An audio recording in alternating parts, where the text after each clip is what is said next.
Coming up on Mountain News this morning, a protest is held at the state capitol against legislation advocates say harms the LGBTQ plus community, and lawmakers work to address the ongoing teacher shortage here in the Commonwealth by potentially bringing in educators from other states. Dedicated to Eastern and Southern Kentucky, this is WYMT Mountain News this morning. Almost 5 o'clock on your Thursday. I'm Dakota McAlisters. Good morning to you, and it's certainly a rainy start to our Thursday. Let's take it over to Brandon for our first alert weather day. And Brandon, I asked you this morning, I said, is it raining right now? And you literally turned to the radar and said, rain, Dakota. And then you said, if you hear, there's confirmation on the roof that it is raining. There is physical confirmation on the roof that it is raining. So yeah, it's a dreary day across the mountains, and we've got a lot more to go where this comes from. We've got a lot to talk about too. So let's get right into it. Live pinpoint Doppler radar. It's raining everywhere. The only few spots, no, there are no few spots it's not raining. It's raining everywhere this morning in the mountains there, at least some light showers. Some heavier bands of rain up to the north near the Mountain Parkway there in parts of Powell and Wolfe counties, back over toward Magoffin County there, over toward Lawrence County, back into parts of Johnson and into parts of Martin counties as well, down to the south in Claiborne and Campbell counties in Tennessee. So if you're heading across Jellicoe Mountain into Tennessee, you'll be running into some heavy rain back out toward Lake Cumberland as well. Temperatures, Irvin since are out, but everybody else is online. 40s, 50s, and 60s. Only 140 though in Grundy there at 48, but 50s and 60s. Actually, Ashland's at 49. Just now noticed that too. But again, 50s and 60s, the main story out there this morning. It is a mild morning. Your out the door forecast. We are going to see waves of showers and potentially some storms that could pack a punch as we roll through the day. Not an all-day washout, but enough where you'll see and know that, again, we're going to be seeing the possibility for some strong to severe storms all throughout the day, and we will give you the latest updates. Matter of fact, we had a new watch that was issued overnight. We'll tell you about here in just a little bit. Dakota? All right, Brendan, thank you. Another protest was held in Frankfort on Wednesday, this one in the Kentucky State Capitol Rotunda.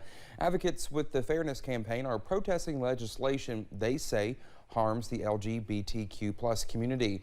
The Fairness Campaign says 9 anti-LGBTQ plus bills have already been filed, and the rally at the Capitol was meant to shed light on these bills and highlight some of the bills that support the community instead. I want to make a difference and show that the seniors support this too. That, we got to fight back against this type of legislation. The kids deserve more. Some of the bills include Senate Bill 115, which would put restrictions on drag performances, and Senate Bill 150.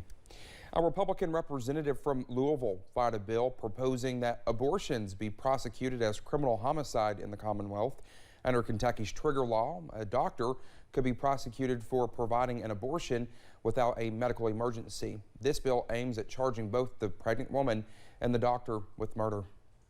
What this bill would do is it's going to repeal the fetal homicide law and replace it with just homicide, and which in certain circumstances, this can carry the death penalty. Attorney General Daniel Cameron says he does not support House Bill 300. The bill's language is similar to that of Amendment 2, which was voted down back in November.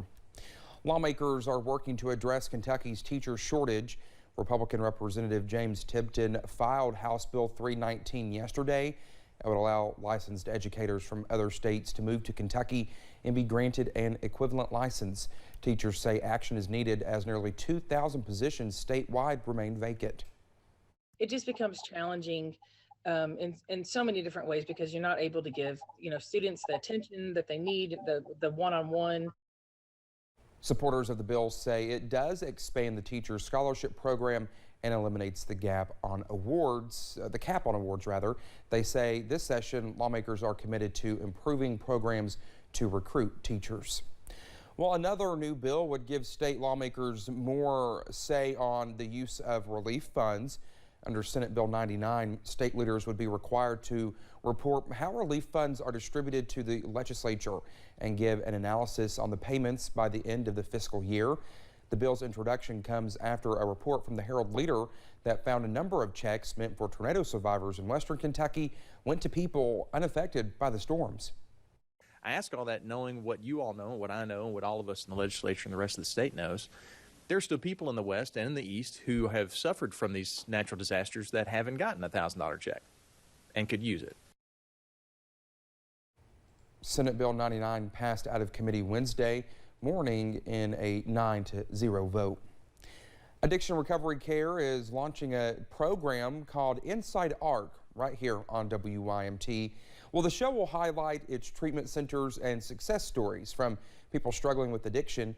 Vice President of Marketing Vanessa Keaton says she is hoping it will lead people dealing with substance abuse to making a faster life-saving decision. Maybe it helps it to make it a little less scary about them deciding to seek treatment if they understand a little more about what a day in a treatment facility would look like. We're wanting to share hope with others through the stories that we get to tell about people who have successfully completed either our program or another program and are living. The show will air Thursday nights at 7 p.m. and Friday mornings at 10:30 a.m. right here on WYMT. Well, for fans of the McAlisters Deli chain, there will be a new one opening its doors in London on Monday. It's located right off I-75. McAlisters Deli offers various sandwiches, soups, salads, as well as its signature sweet tea. Those with the restaurant say this new location also created 75 new jobs.